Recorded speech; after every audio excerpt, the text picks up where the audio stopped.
राजा को तुम बिल्कुल समझने चला साला ना तो एक ठीक हुआ चार सुमारी कैसे होगा अरे सभी को आने के लिए बुलाया होगा तुम्हारा ससुराल में शादी ब्याह कोई मरण हो चुका तो ये ठीक नाता हुआ इसमें तुम्हारा पत्नी तुम्हारा बेटा तुम्हारे पिताजी क्या करेंगे ये ठीक हुआ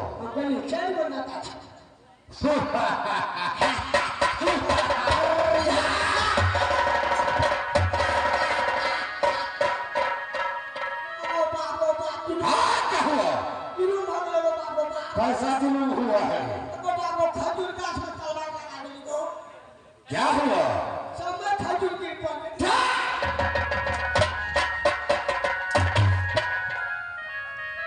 हाँ राम जादू क्या तुम खजूर हो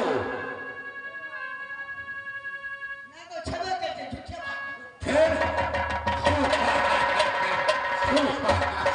तुम बहुत खियाली मंत्री हो टमाटर आलिस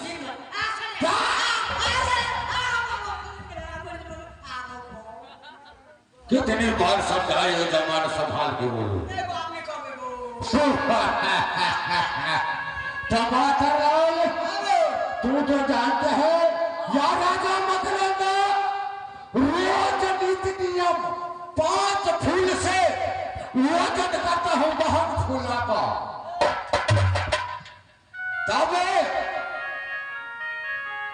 स्नान करके पूजा पाठ करके फूल शंकर को पूजा करता है या राजा मकरंद महाराज क्यों नहीं महाराज अवश्य मैं महाराज को बुलाता हूँ नहीं तो स्नान करके सारा धूप अगरबत्ती कर अवश्य मैं फूल को लगा देता हूँ दरबारों में जितने फूल से सबसे पहले भजन करो बहुत फूला को राजा मकरंद को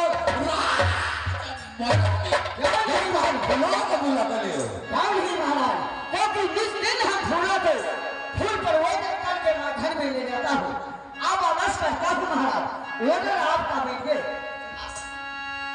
ठीक है जाओ जैसे हो निकाले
जी हो, मेरा मकान कहाँ पड़ता है?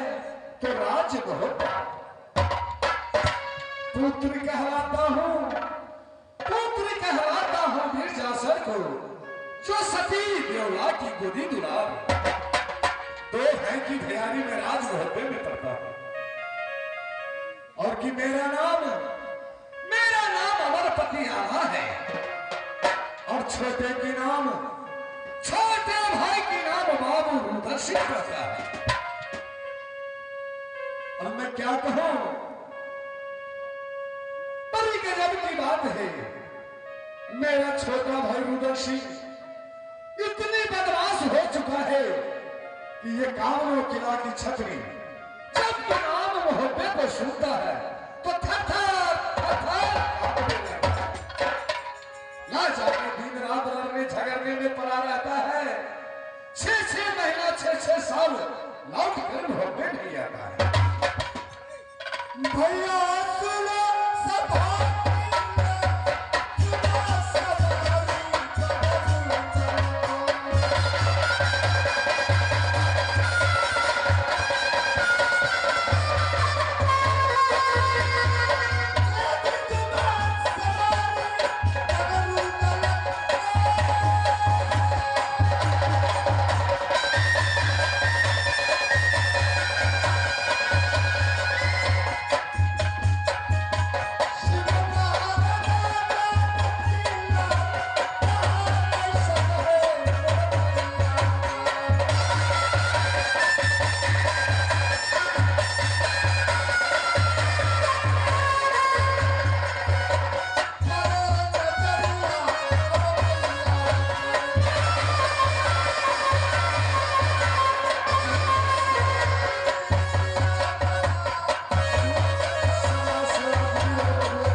बोलिए भैया जी। इस तरह अचानक मोहब्बे और मेरी अंतरात के आने की ऐसा कौन सी आवश्यकता पड़ गया बबुए? भैया जी, हाँ, यहाँ तक आने का कारण मैंने तो एक कामों किला लौट कर जमा किया इस मोहब्बे के अंदर। तिजोरी का मालिक यानी गादी के मालिक तो आप ही हैं। क्यों नहीं बबुए? लेकिन आज मेरे दिल में एक अभिलाषा, जो रात मोहब्बे के अंदर सबको लिए घोड़ा है चढ़ने के लिए, पर एक बेटा इंदल है दुलार, और उसके लिए मोहब्बे के अंदर घोड़ा नहीं है। मेला लगा है कर काबुल का, इसलिए मेरा दोनों दोस्त का विचार है, जो एक घोड़ा सुंदर सा बबुआ इंदल के लिए खरीद कर रहा है। इसीलिए आपके नजदीक आए, जो हमें कुछ रुपए का जरूरत। भैया जी, अरे बबुए रुद्र सिंह, इंदल सिंह को बहुत छोटा बालक है, वो पढ़ाई लिखाई की योग है बबुए, उसे अभी क्या आवश्यकता है घोड़ा की?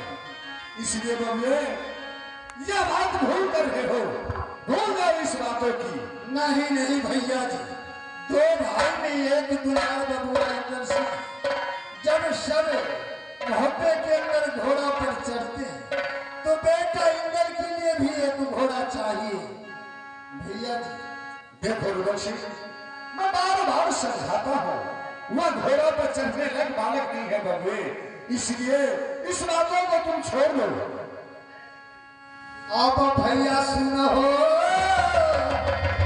सहोदरा,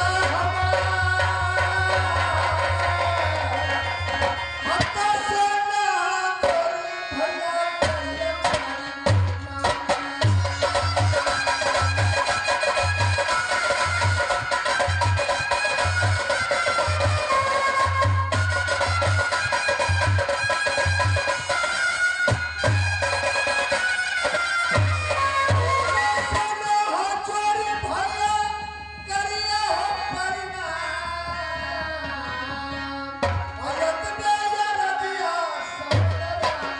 सपना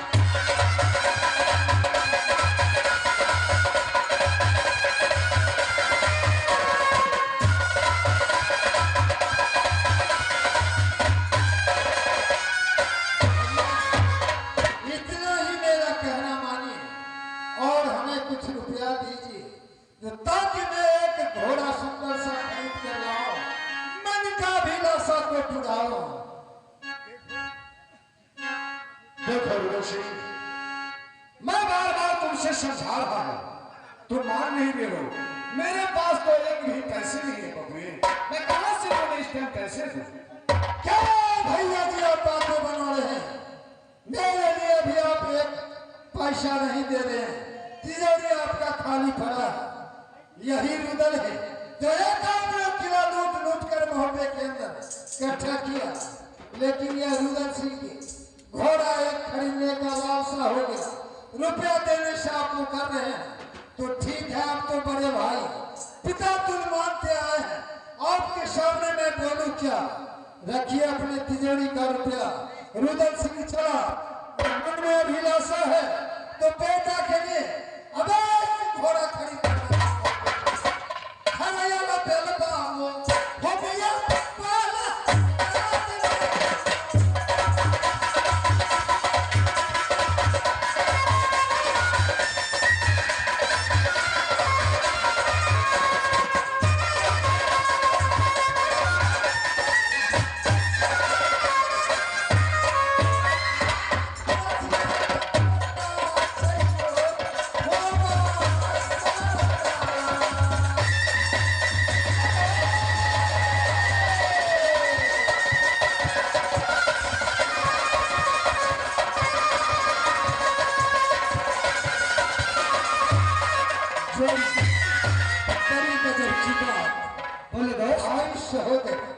रुपया देने से मुकर गया। मन में अभिलाषा, अब मैं अपने मन में सोच रहा हूँ जाऊं तो कहाँ जाऊं, लेकिन एक आशा तो मेरा विचार है, चलो यहाँ से राज करेंगे, चलते हैं चल मौसा पर मालिक के पास। मुझे दिल में विश्वास है वहाँ जाने से मौसा जी हमें अवश्य रुपया देंगे और मन का अभिलाषा पुराएंगे। बेटा के लिए राज काबुल से भैया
चाय भेजने का कष्ट करिएगा।